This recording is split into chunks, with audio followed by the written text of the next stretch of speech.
For advertisement, call 8125893028. Our Gmail maxtvtelugu@gmail.com. Hi hello నమస్తే welcome to max TV. నేను మీ Shravs. Present మనతో పాటు ఉన్నారు Fidicus homeopathy CEO and chief doctor Bharadwaj గారు. మరి సార్తో మాట్లాడి మరికొన్ని ఇంట్రెస్టింగ్ విషయాలు ఏంటి అనేది ఈ రోజు వీడియోలో తెలుసుకుందాం. నమస్తే సార్. నమస్తే అండి. సార్, ఈరోజు మనం మాట్లాడబోయే టాపిక్ బార్తోలిన్ సిస్ట్. అసలు బార్తోలిన్ సిస్ట్ అంటే ఏంటి సార్? అది వచ్చినట్టు మనకి ఎలాంటి సిమ్టమ్స్ కనిపిస్తాయి సార్ బాడీలో? సో బార్తోలిన్ సిస్ట్ అనేది ఒక కామన్ డిసీజ్ అండి విమెన్లో. సో విమెన్ వజైనల్ ఏరియాలో ఏమవుతుంది, వజైనా ఉంటుంది కదా, వజైనాకు రెండు సైడ్లు రెండు చిన్న ఓపెనింగ్స్ ఉంటాయన్నమాట. దీనిని బార్తోలిన్ డక్ట్స్ అంటాం. ఈ బార్తోలిన్ డక్ట్స్ లోపలికి ఒక చిన్న ట్యూబ్ ఉంటుంది అనమాట. ట్యూబ్లో ఒక చిన్న గ్లాండ్ ఉంటుంది, మన పీనట్ ఎంత ఉంటుంది అంత సైజ్ గ్లాండ్స్ ఉంటాయి. సో వజైనాకి రైట్ సైడ్ లెఫ్ట్ సైడ్ రెండిట్లో ఉంటాయన్నమాట. సో ఈ గ్లాండ్స్ పని ఏంటంటే మ్యూకస్ సెక్రీట్ చేస్తాయి. మ్యూకస్ అంటే ఒక జిగురు లాంటి పదార్థం సెక్రీట్ చేస్తాయి. ఈ జిగురు లాంటి పదార్థం సెక్రీట్ చేసినందువల్ల ఉమెన్ వజైనా ఎప్పుడు మాయిస్ట్గా ఉంటుంది, అంటే ఇన్ఫెక్షన్స్ లోపలికి పోవు అనమాట. అదేవిధంగా విమెన్ సెక్షువల్గా ఎగ్జైట్ అయినప్పుడు ఏమవుతుందంటే సో లూబ్రికేషన్ ఇస్తుంది, అంటే పెన్నిస్ ఇన్సర్ట్ అయినప్పుడు అది లూబ్రికేషన్ ఇస్తుంది అనమాట. సో అందుకు ఈ కాయిటస్ అనేది వాళ్ళకు పెయిన్ ఫ్రీగా ఉంటుంది. అంత ఇంపార్టెన్స్ ఉంది ఈ బార్తోలిన్ గ్లాండ్స్కి. కొన్ని కండిషన్స్లో ఏమవుతుందంటే విమెన్లో ఎప్పుడైతే ఈ బార్తోలిన్ డక్ట్స్ మూసుకొని పోతాయో సో లోపలంతా సెక్రీషన్స్ అలానే జామ్ అయిపోయి అది ఇన్ఫెక్ట్ అయిపోతుంది అనమాట. ఇన్ఫెక్ట్ అయినప్పుడు సివియర్ పెయిన్ వస్తుంది. సో ఎంత పెయిన్ వస్తుందంటే మా దగ్గరకు వచ్చే విమెన్, సార్ మాకు సూసైడ్ చేసుకోవాలన్నంత పెయిన్ వచ్చింది, మేము తట్టుకోలేకపోతున్నాం. డిఫరెంట్ టైప్స్ ఉంటాయి అన్నమాట. కొంతమందికి ఏంటంటే కొన్ని సంవత్సరాల నుంచి ఉంటుంది, సార్ నాకు 2020లో 2002లో ఒకసారి వచ్చింది, 2004లో వచ్చింది, నాకు ఎవ్రీ 3 మంత్స్కి 4 మంత్స్కి ఒకసారి వస్తూనే ఉంటుంది. వచ్చినప్పుడంతా నేను యాంటీబయాటిక్స్ పెయిన్ కిల్లర్స్ వాడుతూనే ఉన్నాను. సో దీనివల్ల నాకు ప్రాబ్లం ఉంది, మా హస్బెండ్కి ప్రాబ్లం ఉంది, సో మేము సెక్షువల్ యాక్టివిటీ చేయలేకపోతున్నాము, సో నాకు ఎందుకు వచ్చింది అనేది వాళ్ళకి డౌట్ అనమాట. అదొక కేటగిరీ ఉంటారు. ఇంకోరు ఏంటంటే ఈరోజు వాళ్ళకి చిన్న పెయిన్ లాగా ఉంటుంది వజైనల్ ఏరియాలో. నెక్స్ట్ రోజు ఏమవుతుందంటే ఈరోజు పెయిన్ ఉంది కదా, రేపు గైనకాలజిస్ట్ దగ్గరికి పోదాము అనుకుంటారు. రాత్రి సివియర్గా అయిపోతుంది, తట్టుకోలేనంత పెయిన్ వచ్చేసింది, భయపడిపోతారు వీళ్ళు. సో సడన్గా వచ్చినా చాలా రోజుల నుంచి ఉన్నా కొంతమంది ఏం చెప్తారంటే, సార్ మాకు మ్యారేజ్ అయిపోయింది, పిల్లలు ఉన్నారు, కానీ నాకు మా హస్బెండ్కి గొడవలు వస్తున్నాయి, ఎందుకంటే నాకు ఎప్పుడూ ఈ బార్తోలిన్ ప్రాబ్లం ఉంటుంది. ఇంకోరు ఏం చెప్తారంటే, సార్ నాకు నెక్స్ట్ మంత్ మ్యారేజ్ ఉంది, 2 మంత్స్లో మ్యారేజ్ ఉంది, ఈ ప్రాబ్లం నాకు కంటిన్యూస్గా వస్తుంది, నేను ఎవరితో చెప్పలేకపోతున్నాను, మీరు ఏమన్నా హెల్ప్ చేయగలరా? హోమియోపతిలో మీకు క్రానిక్గా ఉన్నా లేకపోతే కొద్ది రోజుల నుంచి ఉన్నా చాలా ఎక్సలెంట్గా మెడిసిన్స్ ఉన్నాయి. సర్జరీ వరకు పోకుండా నార్మల్గా బార్తోలిన్ సిస్ట్కి ఏంటంటే ఫస్ట్ యాంటీబయాటిక్స్ ఇస్తారు, పెయిన్ కిల్లర్స్ ఇస్తారు, తగ్గకపోతే సర్జరీ. మోస్ట్లీ అలోపతిక్ ట్రీట్మెంట్లో ఏంటంటే 95% సర్జరీనే అనమాట. సర్జరీలో ఏం చేస్తారంటే వీళ్ళు రెండు చేస్తారు. ఒకటి ఇన్సిషన్ అండ్ డ్రైనేజ్ అంటాం అనమాట. బార్తోలిన్ సిస్ట్ని అట్లా వజైనల్ ఏరియా ఇట్లా చిన్న ఘాటు పెట్టి లోపల పస్ అంతా తీసేస్తారు. ఇంకోటి ఏంటంటే బార్తోలిన్ గ్లాండ్నే తీసేస్తారనమాట. అది ఇంకో సర్జరీ ఏంటంటే బార్తోలిన్ గ్లాండ్ ఇట్లా కట్ చేసి దాన్ని లోపలంతా ఓపెన్ చేసి బయటికి పెట్టి కుట్టేస్తారు.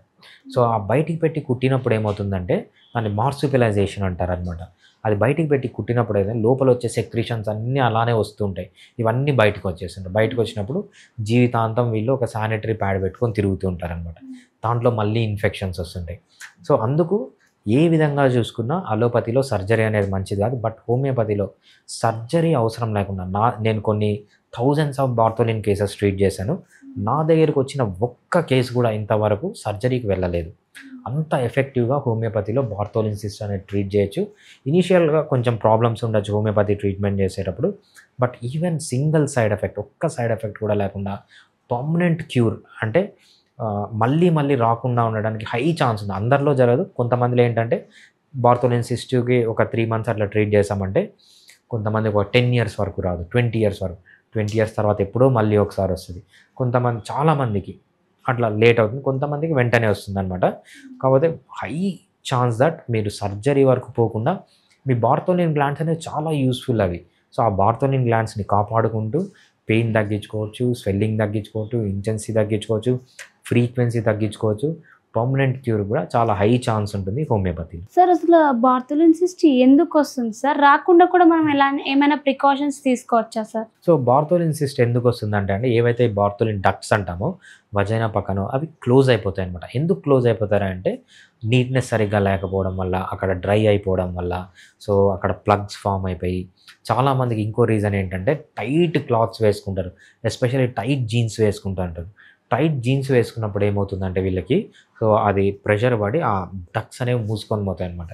ఎప్పుడైతే మూసుకొని పోతాయో లోపల ఫ్లూయిడ్ అంతా ఏదైతే మనము మ్యూకస్ అంటామో ఇదంతా అక్యూములేట్ అయిపోయి స్వెల్లింగ్ వచ్చేస్తుంది.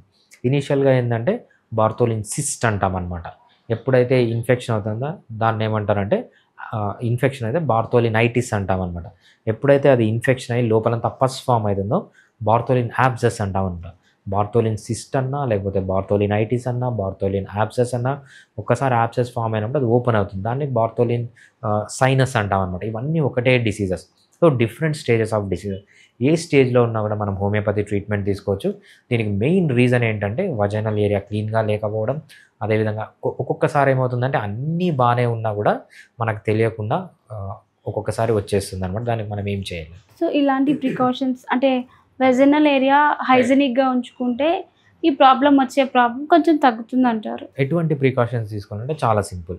సో ఎప్పుడైతే మీరు యూరిన్ వెళ్తారో యూరిన్ వెళ్ళే ముందు, యూరిన్ తర్వాత వజైనా నీట్గా వాష్ చేసుకోవడం. అదే సెక్షువల్ ఇంటర్కోర్స్కి ముందు, సెక్షువల్ ఇంటర్కోర్స్ తర్వాత కూడా వజైనా నీట్గా వాష్ చేసుకోవడం చాలా ఇంపార్టెంట్. సో దీంతోపాటు లూజ్ క్లాత్స్ వేసుకోండి. ఇదంతా రాకముందు. వచ్చిన తర్వాత ఏం చేయాలంటే సిడ్జ్ బాత్ అనమాట. సిడ్జ్ బాత్ అంటే ఏంటంటే ఒక టబ్ తీసుకొని దాంట్లో కొంచెం గోరువెచ్చని నీళ్ళు వేసుకొని దాంట్లో కూర్చోవాలన్నమాట. ఎప్పుడైతే దాంట్లో కూర్చుంటారో విమెన్, సో అక్కడ ఏంటంటే యాబ్సెస్ అనేది బాగా మెచ్యూర్ అయ్యి ఓపెన్ అయిపోతుంది. ఓపెన్ అయినప్పుడు పస్ అంతా బయటకు వచ్చేసి పెయిన్ అనేది తగ్గిపోతుంది అనమాట.